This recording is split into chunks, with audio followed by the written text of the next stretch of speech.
What's up, everybody? It's your host, SethTheProgrammer, and with me today I have that boy Chuck the Cyberfuck. What's up, boys? Today's video is actually a little bit of Chuck's vendetta against the comic community because Chuck gets into a lot of beef with people on Twitter, and this video has been linked to me numerous times ever since it came out.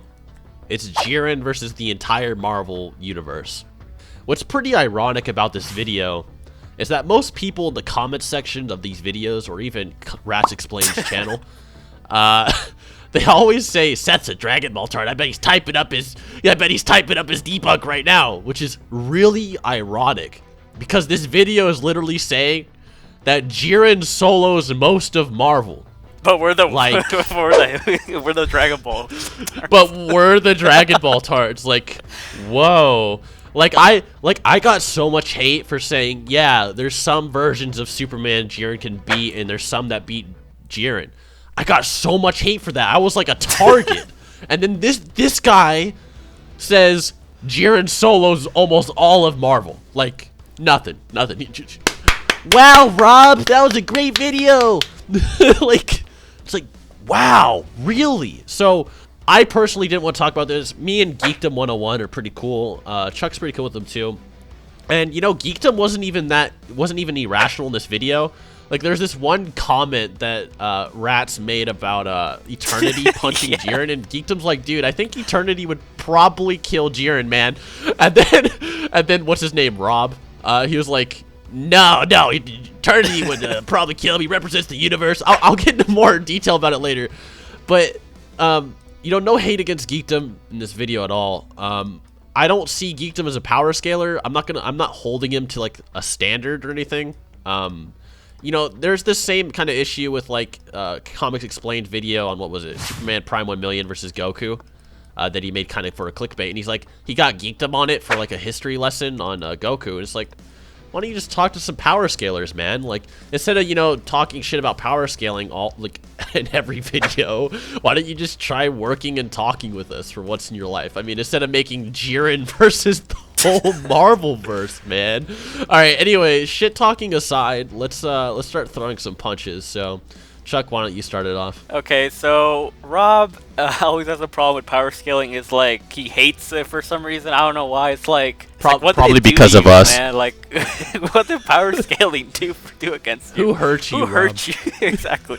who took your juice box, fam? I find it really ironic that he's like, you know, he has like this hate for power scaling. He just like disregards it, even though he has used it in his videos several times. Okay. Rather than just saying this character is stronger than the other, it can also be, okay, this character has shown abilities comparable to this one, or he's been stated to be at this power or whatever, or his character has shown that he can do this, and his character can endure this attacks from him or whatever, right? Yeah, so he's confusing narrative with power scaling. You know, me and Chuck are actually uploading a rant about anti-power scaling arguments and why they're fodder. But essentially, power scaling is just talking about events that have already happened, not why they have happened. Obviously, some series use power scaling differently than others. Like Dragon Ball is extremely power scaling oriented. Even the author himself is always like, man, how strong is Goku after transforming? How strong is this enemy? How many Gokus is this enemy worth? You know, like Toriyama always says that shit in interviews. You know, but Marvel writers are like, yeah, maybe you shouldn't power scale our stuff. But then it's like, but then you yourself use power scaling to determine things about the show because death of the author, right? You know, you interpret the story, not the author. That's how story writing works when you make a story. Yeah, so I can give you some examples right here from his own videos, okay? So I made a video talking about Unstoppable Colossus versus World War Hulk. Hulk. Please keep that in the video. Yeah.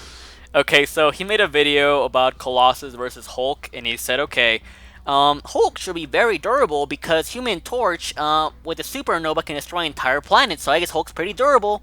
So he's interpreting, okay, Torch can destroy planets, right? So Hulk should be very durable. He's able to take attacks from him, right? That's scaling. You're scaling durability.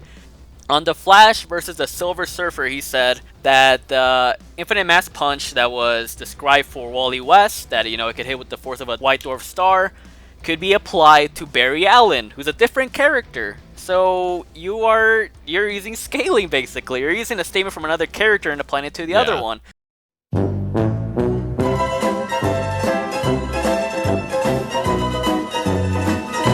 Description applied to Wally West Punch, it stands to reason that we can apply the same logic to Barry Allen as well, since they're both able to access the Speed Force.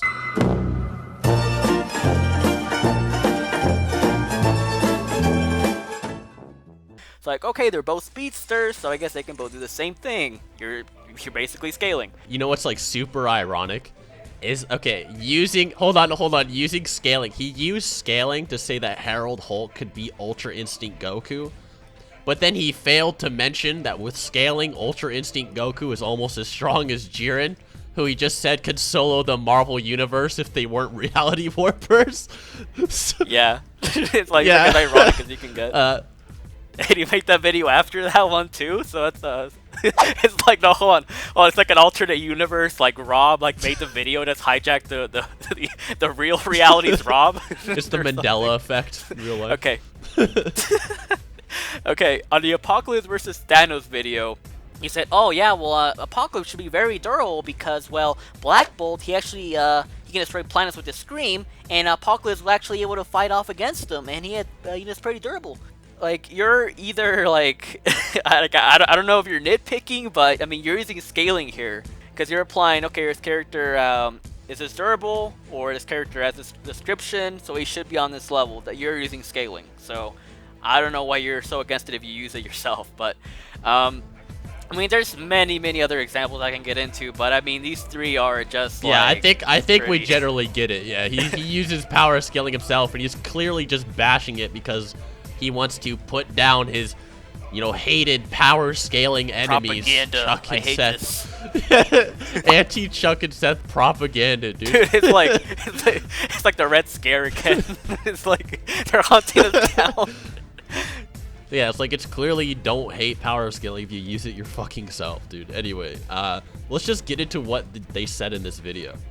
So basically, I think a good introduction to this is, why don't we just extrapolate real quick the entire premise of Jiren soloing or even soloing most of Marvel. Like, for one, how strong is Jiren at all? It's like, okay, even if you just wank him, let's just fucking big ol' schmeat, right? Clap him up. So, if you really want to jerk him off, you say, oh, well, he shook the world of void, which is infinite.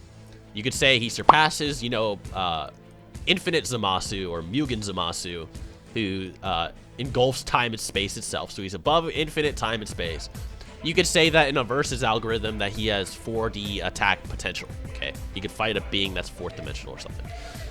Then you could say, oh, well, you know, using the Super Saiyan multipliers, Goku's easily, you know, in base form capable of, you know, these infinite 40 level feats almost. And then, you know, the Super Saiyan multipliers neg him up even like thousands of times, right? Because the Super Saiyan forms can be thousands of multipliers using, you know, super exciting guides. And then on top of that, you have Super Saiyan Blue, which is over fucking 50 times stronger than Super Saiyan God, which is already stronger than Super Saiyan 3, right? So, just wanking him off. This isn't even like a full-on claim I'd make myself. Just playing devil's advocate for Comics Explained here. Let's just wank them up to multiversal somehow. Just low multiversal. Just thousands of times infinite 40. Let's say Jiren is just that damn powerful. Now, in the Marvel Universe, we have confirmation that there's multiverses, megaverses, and omniverses. And there are beings above each one of these planes of reality. So a multiverse is an infinite amount, I think it's like 1,000 plus 4D universes to an infinite number.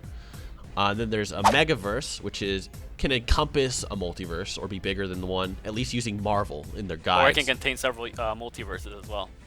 Yeah. And then obviously there's an omniverse, and an omniverse in this case would just be all of reality no matter what it is. Now, omniverse and multiverse can mean the same thing in some definitions, but in Marvel, it does not. Marvel clearly makes a distinction very clear between multiverse and omniverse. So, in a fictional algorithm, you say, oh, well, Jiren, if I beat his thick schmeat, he can be multiversal level. It's like, Well, in Marvel, there's a fuck ton of characters that are probably Megaversal plus, just going off of their lore. So even the premise, just using that, just simple fucking logic. You don't even need to read Marvel to just understand that.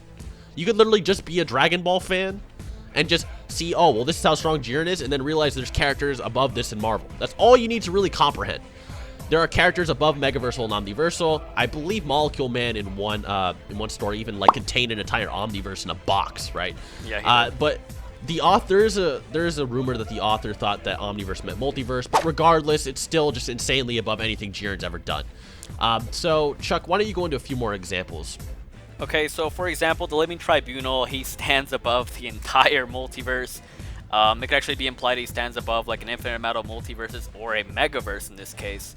There's actually reference that he stands, he basically created something that the brothers, that they would each oversee like a megaverse, which is larger than a multiverse. So Eternity and Infinity and Death, all of them have several bodies, in which each of them can actually represent, or they can actually look over an universe. Does that mean that they're only universal? Not at all.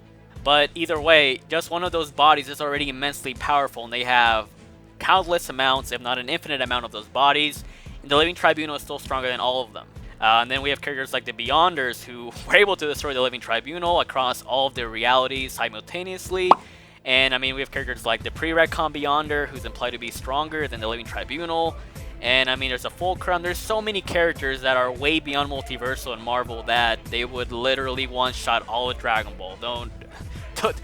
Don't throw your pitchforks at me, but it's true, fam. Like, Dragon Ball is pretty combat-oriented, but it's not too strong compared to the rest of fiction. I mean, let's fucking wake up here. I mean, I realize, so, like, I understand, like, Jiren, you know, all the normie, they're really getting, like, boners over him because they really, like, just baseline overpowered generic superheroes, and like for some reason they have this cognitive dissonance with anybody that has more complex feats. But hey, simple strong man in plot, he hurt people, they just really vibe with it, and they're really willing to say, oh yeah, Jiren just slaps the fucking piss out of anybody that requires. Yeah, if you have to put a second thought into why someone's too strong, that's too much effort to me. That's two thoughts too many for me, dude. Like, I can't. Too complex. Yeah, it's too complex for me. So they really like this whole, like, normie, oh, well, Jiren seems cool enough to say he's powerful compared to other fictions. But with Goku, it's like, well, with Goku, you need to explain things, and they don't really like it. But Jiren just really isn't that strong. You know, in fact, Zeno himself, unless you wank him to omnipotent, but we have a video for that, yeah. But even Zeno just isn't shit compared to most forms of fiction. Like I said, at best, you could say they're like, what, multiversal? They're destroying like infinite timelines. It's like, that's really not much compared to other fictions. I mean, even like any verse with a true omnipotent would just absolutely slap fucking Dragon Ball. And I don't understand why people are just so okay with this wanking. I mean, they attack me and Chuck for way lesser shit, and it's like, why is this okay? That's all I'm asking. Why is this all right? Anyway, sorry for my little tangent, but you can continue. It just really bothers me. As he said, he was saying that Ultra Instinct Goku would lose to Herald Hulk if he like applied the abilities that Silver Surfer has, which, as I said, is basically scaling. Yet he was saying that Jiren would probably defeat almost everyone, and then he said, like as he said, like Kingdom was like, I don't think the abstracts would, would have any trouble against him or something, right? And Rob's like, well, I don't know, man. I mean, if Eternity put all his energy into a punch, then I believe Jiren would actually survive it. And when I heard that, I was like, I don't know, man. That's a powerful claim. That's a bit too far. Yo, what was his evidence for that claim? Okay, his argument was that since Eternity represents or embodies all that there is or an universe, that he's apparently just universal, which is an association fallacy. Ew, so that's an association fallacy for sure, yeah. And isn't that only one of Eternity's bodies anyway? Yeah, that's just one body. That's not even like a fraction, like a big ass fraction of his power. It's like literally nothing compared to his whole self. I mean, using power scaling, insert triggered Rob pants. He's definitely beyond universal. Like, he scales to characters like Odin and Mephisto and stuff like that. And Mephisto was going to destroy the universe versus Galactus and was shaking numerous galaxies. and can be scalable to Odin, like I said, in which Odin nullified a fire that was going to destroy the world tree.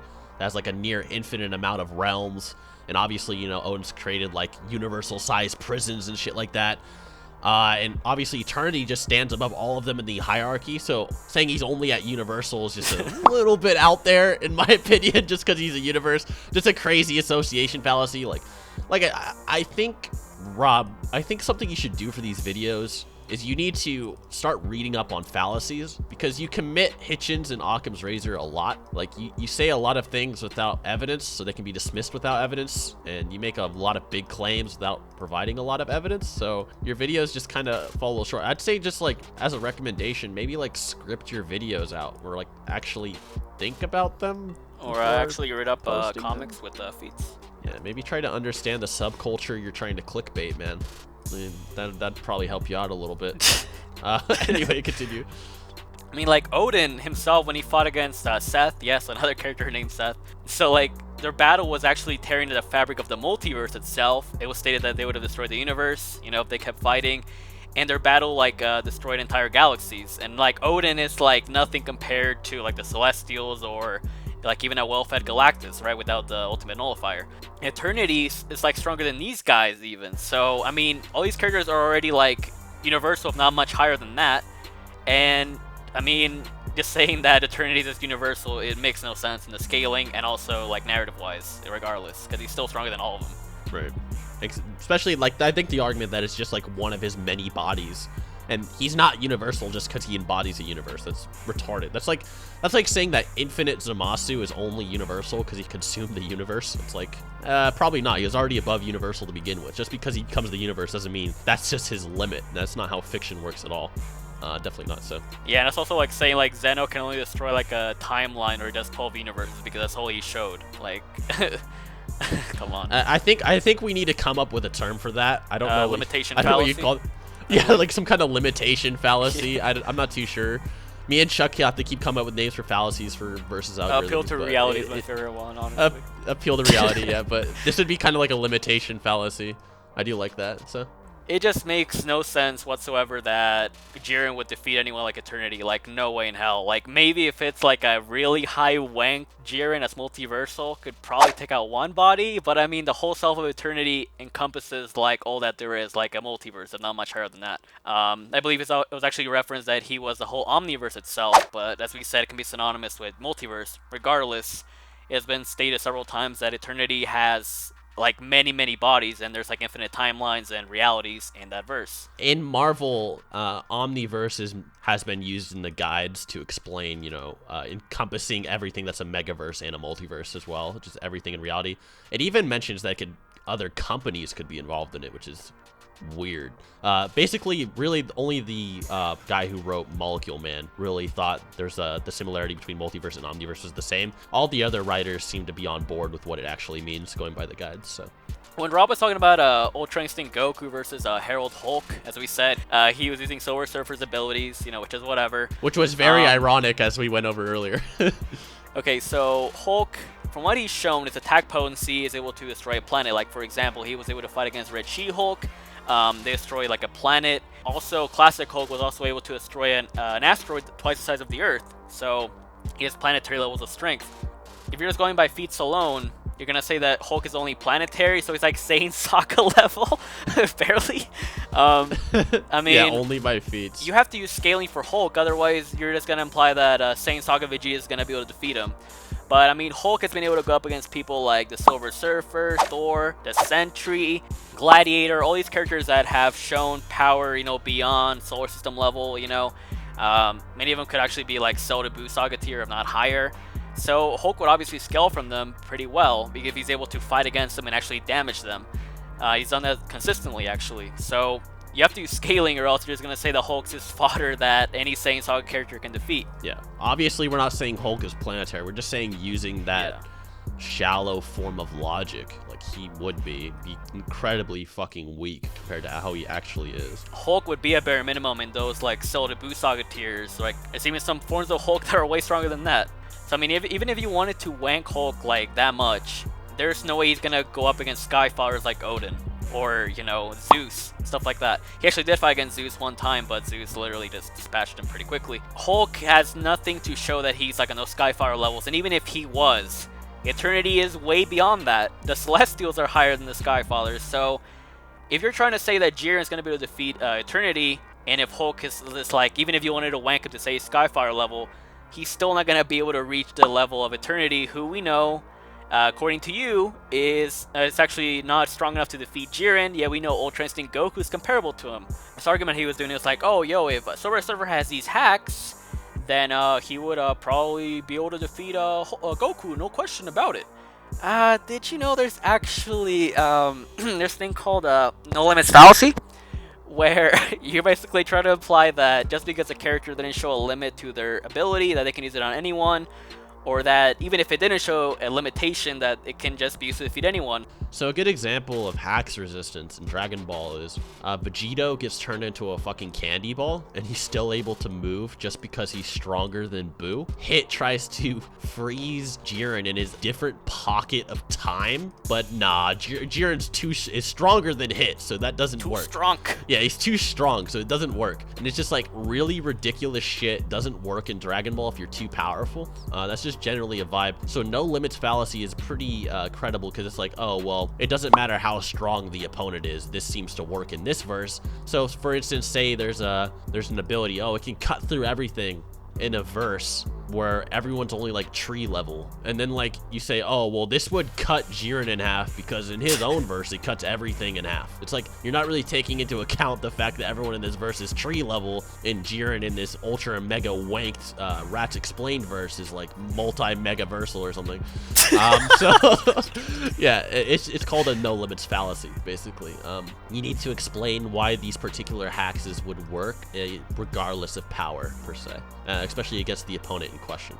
Yeah, and also, I mean, in Marvel, it's actually been shown that some abilities aren't able to work as efficiently if the character is stronger or they have better defenses. And I mean, Marvel sometimes does ignore, you know, like, oh, like more raw power means they can, you know, they can just overcome hacks. But Dragon Ball has done it as well, as I'm gonna get into later with Master Roshi and Boo, for example. Surfer, for example, even when he has been bloodlusted or whatever, he has not been able to like deatomize people or, you know, just manipulate someone's matter like to people like Tyrant or Thanos, who are like, you know, really damn powerful. You know, probably stronger than many of the Boo Saga tiers. So, I mean, do you really think Hulk is going to be able to do that to someone who's like way stronger than that?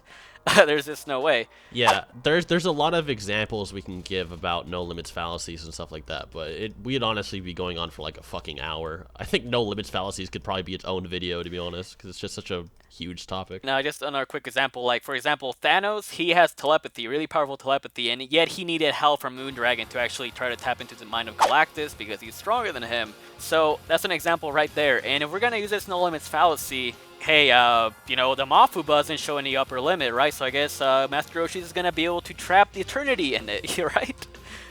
Yeah, Master Roshi solos all the top tiers in Marvel with the fucking Mafupa. And Boo's is gonna be able to turn the Living Tribunal into fucking candy because it didn't show any limit. It's like, that's not how it works, man. Okay, so the matter of the fact is that, I mean, Jiren does not solo Marvel. He definitely does not get to Eternity. Definitely not.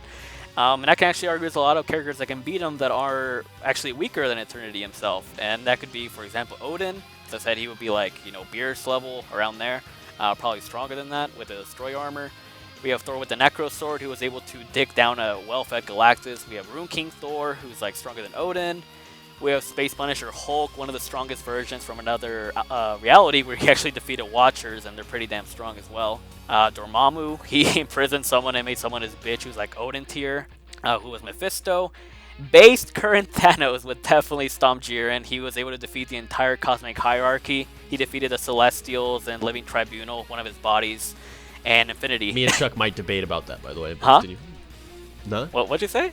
Nothing. Just continue. What, did you try to talk shit about Thanos? Huh? Okay, Akhenaten, he was actually able to one-shot like the God Council, and these are characters that are like God Destruction tier, like this casually. Even Zeus was like, yo, let's get the fuck out of here, and Zeus is like comparable to Odin. And Abraxas, he was actually able to kill a countless amount of Galactuses across several realities. So I mean, some of them are weaker than Eternity, some of them are stronger, but regardless, like, they're not even the top tier, and they would defeat Jiren, like, no doubt. So yeah, I mean, I don't agree with everything Chuck says. Obviously, like, I might debate him on that Thanos. Thanos thing, actually but, like, regardless, yeah, it's just does, like, yeah. sure. Yeah. Anyway, so I think that's all we really need to say. Saying that Jiren still is most of Marvel, I did you like say that in your fucking head and you thought it was normal? Like, you didn't think anything was wrong? You know, I was thinking about it too, like, why is the only trait that justifies what can beat Jiren or not reality warping? Like, this seems really weird to me because a lot of characters reality warp on some kind of level. Like, for example, like Boo Saga characters were even reality warping, like, slightly. What, Janemba can beat Jiren because he can reality warp? Like, is that the only trait? Anyways, guys, I hope you enjoyed the video. Feel free to dislike if you hate me for being a narcissist that thinks he knows better than everybody. I'm sorry for trying to speak rationally. Please burn me. I'm a fucking witch, dude. I'm so Dragon sorry. Ball tard, clearly. Yeah, I'm a Dragon Ball tard boy. Anyway, till next time. Yeah, peace out, thoughts.